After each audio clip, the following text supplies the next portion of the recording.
No dia 23 de janeiro, no Salão Paroquial Maronita em Haifa, foi apresentado o livro A História dos Maronitas na Terra Santa, do Dr. Michel Suleiman, uma obra de grande valor histórico que narra as profundas raízes da presença maronita nas primeiras comunidades cristãs.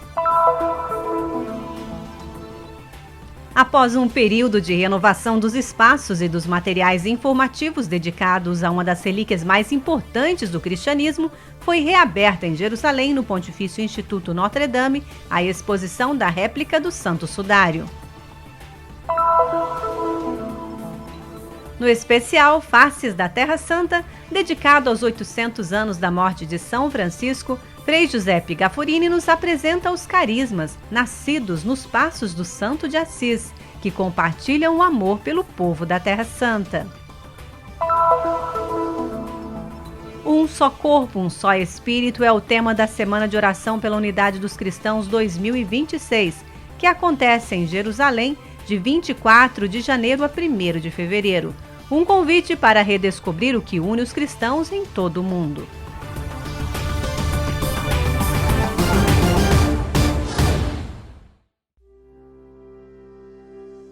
Em uma atmosfera de profundo valor cultural e espiritual e sob o patrocínio de Sua Excelência o Arcebispo Mussal Al-Haj, ocorreu no dia 23 de janeiro, no Salão Paroquial Maronita de Haifa, o lançamento do livro A História dos Maronitas na Terra Santa, do Dr. Michel Suleiman.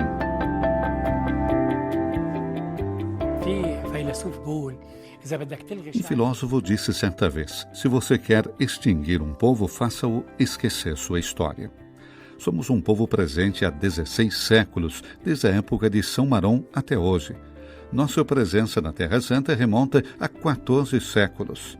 Ninguém jamais escreveu sobre nós. Portanto, senti a necessidade de registrar uma história concreta desse povo ativo. Uma história que não seja simplesmente contada pelas redes sociais ou jornais. A apresentação, que contou com a presença de notáveis personalidades religiosas e acadêmicas, começou com um discurso de boas-vindas, durante o qual foi lida a mensagem de bênção do Cardeal Al-Haj, que parabenizou o Dr. Suleiman e enfatizou a importância do livro, pois confirma a presença ativa dos maronitas ao longo dos séculos. Em seguida, Monsenhor Mussal Al-Haj, arcebispo maronita de Haifa e da Terra Santa, proferiu um discurso no qual parabenizou o autor e apresentou os capítulos do volume.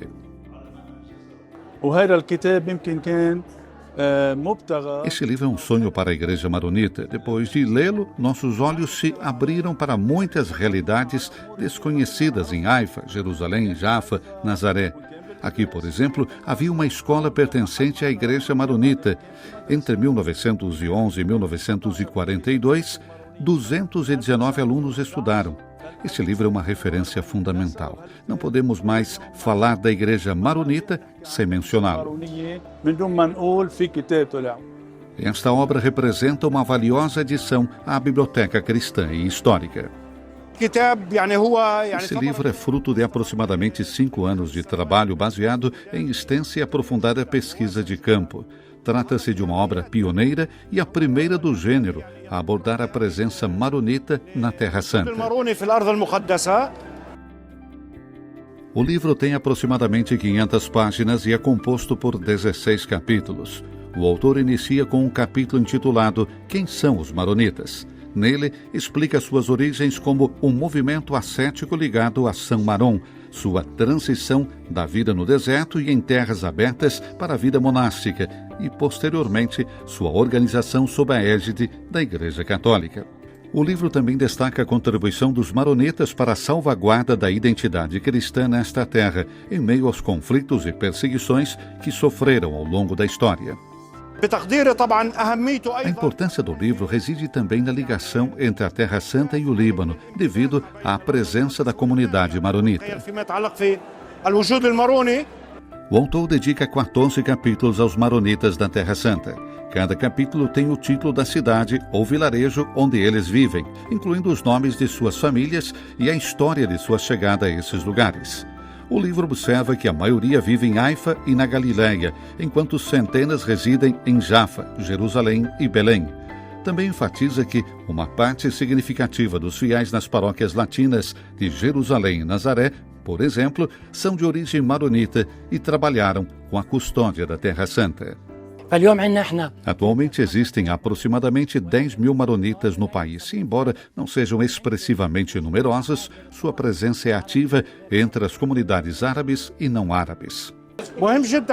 A importância do livro reside também no fato de abordar diferentes períodos históricos, fazendo-nos compreender que o nosso destino na Terra Santa e no Oriente Médio é viver num contexto de pluralidade cultural, onde todas as partes respeitam as culturas e religiões umas às outras, porque há espaço para todos. Em seu discurso, Nihad Bekai também afirmou que o livro apresenta a presença maronita como uma realidade enraizada no coração da primeira experiência cristã e como uma extensão ao longo dos caminhos da peregrinação, da vida monástica, do serviço e do testemunho. Este livro possui vários aspectos importantes. Primeiro, documenta uma nobre comunidade na Terra Santa que fez contribuições significativas nos campos religioso, social, político e cultural ao longo de muitas décadas. Segundo, permite ao leitor compreender suas raízes históricas. E terceiro, é uma obra de documentação. Precisamos urgentemente de documentação. A apresentação foi concluída com uma sessão de autógrafos dos exemplares pelo autor.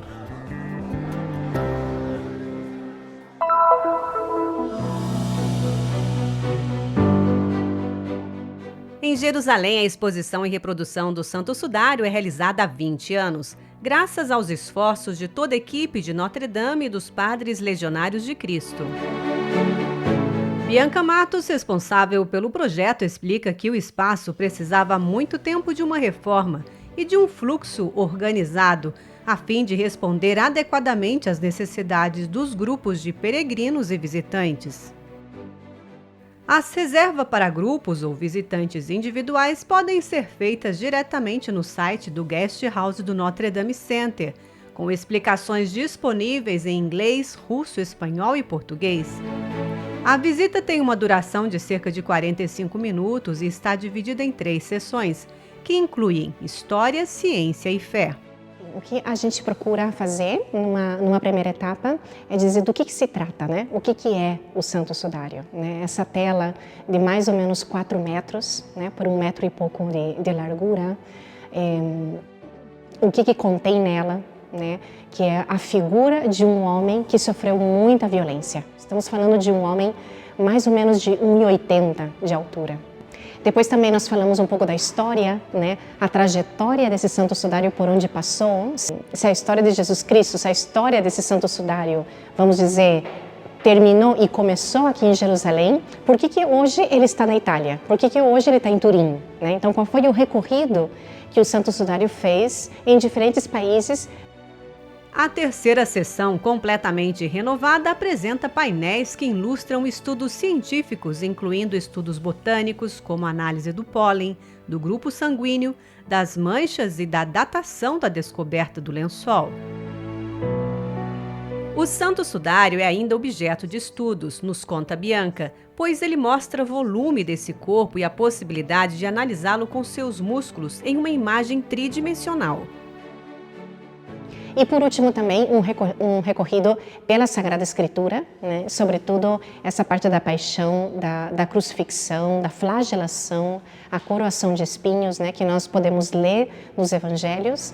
A sala também dispõe de um espaço para pequenos eventos. Durante a próxima quaresma, Frei Alessandro Cavi, que é professor do Estudium Bíblico franciscano, realizará uma reflexão aprofundada sobre o Salmo 22 da Sagrada Escritura em relação ao mistério do sofrimento de Cristo.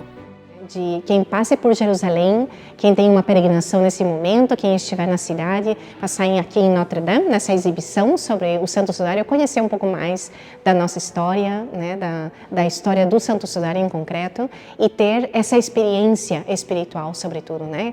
Não é indiferente que essa exposição esteja na cidade de Jerusalém, realmente onde aconteceu, né, a paixão, morte e ressurreição de Nosso Senhor. De passagem por Jerusalém, este grupo, proveniente dos Estados Unidos, organizado pelo pároco de Michigan, quis visitar a exposição.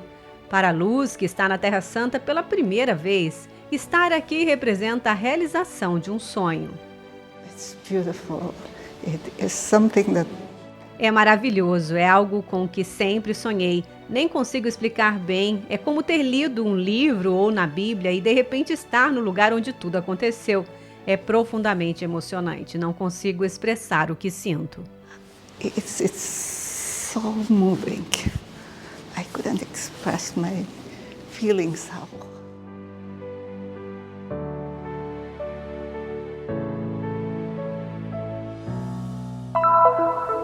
Durante vários anos, a Basílica do Santo Sepulcro foi o centro de importantes trabalhos arqueológicos liderados pela Universidade La Sapienza de Roma. Um projeto minucioso que exigiu paciência, mas que hoje é vivenciado como um tempo de graça. Para Frei Gafurini, a carta do Papa Leão, por ocasião do centenário do Pontifício Instituto de Arqueologia, confirma a importância dos trabalhos de escavação e da documentação arqueológica para a compreensão e o aprofundamento do nosso conhecimento da revelação. Ficamos particularmente emocionados e admirados com a menção ao túmulo vazio de Jesus no centro dessa carta apostólica. Leão XIV afirma que a primeira comunidade cristã preservou não apenas os ensinamentos de Jesus e os escritos dos evangelhos, mas também um túmulo vazio. Isso também é evangelização. A arqueologia é, portanto, apresentada como uma memória a serviço da evangelização. Como uma memória per l'evangelizzazione. Este tempo de graça coincide com um ano especial, o jubileu dos 800 anos da morte de São Francisco. No coração do Santo de Assis havia um profundo amor pela Terra Santa. Em uma época marcada por conflitos, Francisco veio para cá como um homem de paz e desejou que seus frades permanecessem para guardar os lugares de Jesus. Nesse contexto, Frei Gafurini nos conduz em uma jornada para descobrir seus irmãos, os frades menores capuchinhos, para conhecer sua história e os rostos daqueles que constroem a igreja com suas palavras e ações. Em primeiro lugar, gostaríamos de agradecer ao Papa Leão XIV por este jubileu, proclamado mais uma vez para celebrar os 800 anos de São Francisco. Por quase 100 anos, vocês também, frades menores capuchinhos, seguiram os passos de Francisco, cheios de amor pela palavra e pelos lugares santos, não é mesmo? Nossos primeiros frades chegaram em 1929. Eram frades franceses vindos do Líbano, convocados pelo patriarca da época, Barlassima. Eles aceitaram o convite com o objetivo de construir aqui uma casa de formação dedicada ao estudo bíblico e ao serviço à igreja local. Ao chegarem em 1929, foram inicialmente acolhidos pelos frades dominicanos, experimentando imediatamente o valor da hospitalidade. Uma história marcada por dificuldades e expectativas. O terreno adquirido foi primeiro requisitado pelas autoridades britânicas e depois transformado em hospital pelo Estado de Israel. Apesar de tudo, a presença dos frades nunca diminuiu. Frei Henrico recorda o quanto Frei Pasquale foi fundamental. Em 1986, ele chegou com o objetivo de recuperar a propriedade e cumprir a missão original dos frades. Os objetivos da casa agora são diversos: educação, incluindo estudo, pesquisa bíblica e pesquisa arqueológica. Proporcionar um lugar, um lar para aqueles que sonham em vir à Terra Santa e participar dessa missão e servir a igreja local, particularmente as comunidades de imigrantes indianos. E estamos avançando nessas direções. 2 irmãos da grande família franciscana caminham juntos com o objetivo de reconciliar os povos, rezar nos lugares santos e estudar as Sagradas Escrituras. Ao longo da história, os frades foram acolhidos por outros institutos religiosos, como os dominicanos e os frades menores. O amor que cultivaram, não sem dificuldades, transparece nas paredes da capela Cristo Luz do Mundo, onde os quadros homenageiam aqueles que contribuíram para a propagação da bondade. Antes de tudo, acredito que a maior luz vem do testemunho das pessoas. Por um lado, o padre Pierre-Marie Benoit, que salvou mais de 4.500 judeus entre Marseille e Nice durante o Holocausto, e depois o nosso padre, o beato Giacomo de Gazir, um frade libanês, um dos primeiros frades a chegar em 1929, cuja fecundidade espiritual foi tão grande que fundou várias congregações religiosas, incluindo aquelas que serviam os doentes e as crianças. A santidade de São Francisco continua viva, através dos tempos, por meio dessas presenças fiéis.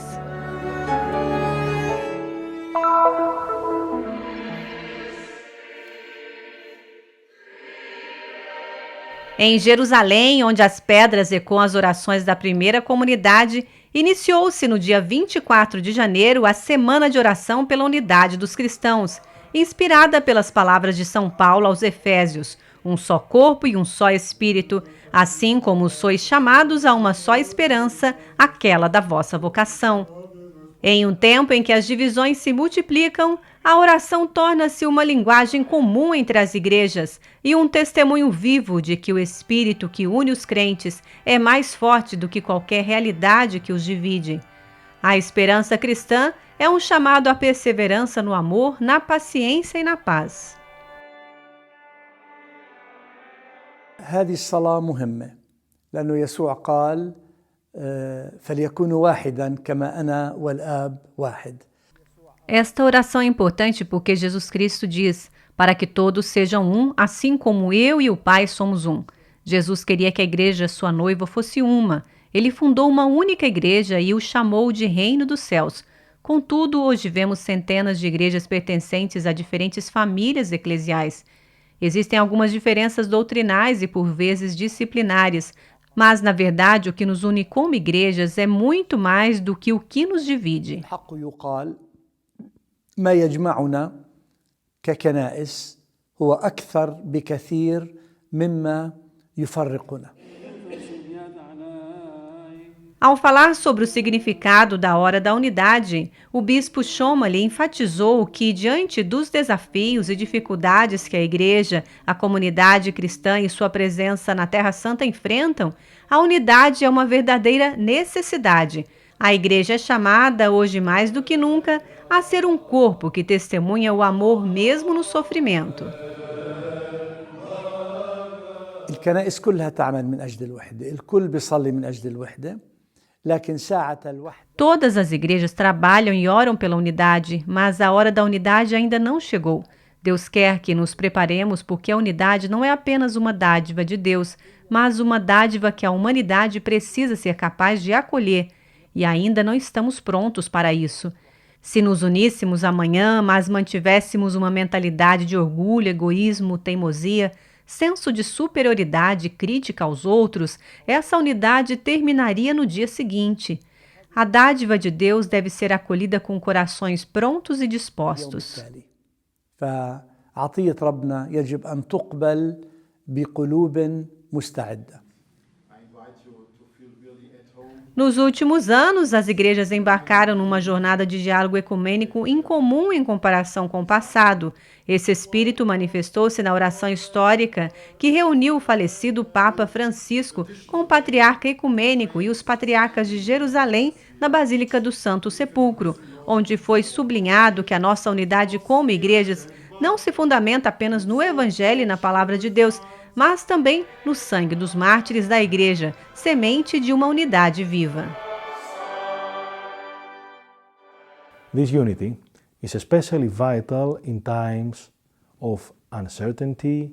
Essa unidade é particularmente vital em tempos de incerteza, instabilidade e provação, como os que estamos vivendo hoje.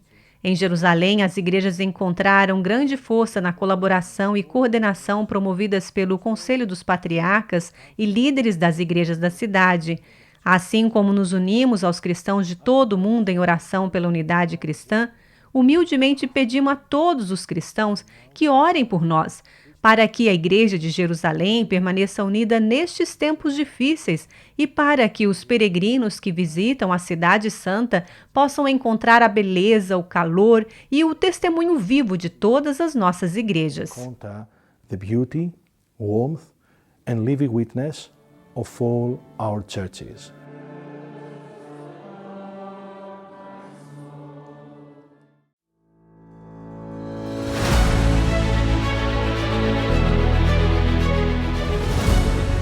Abra-se a um gesto de solidariedade e apoie a missão da custódia da Terra Santa. O Christian Media Center transmite as boas novas de Jesus, tornando conhecida ao mundo a espiritualidade dos lugares santos e a vida dos cristãos que aqui vivem. Sua contribuição nos ajudará a levar o anúncio do Senhor ressuscitado cada vez mais a todas as pessoas de todas as línguas e nações. Para nos ajudar de forma concreta, leia o QR Code. Sua escolha fará diferença.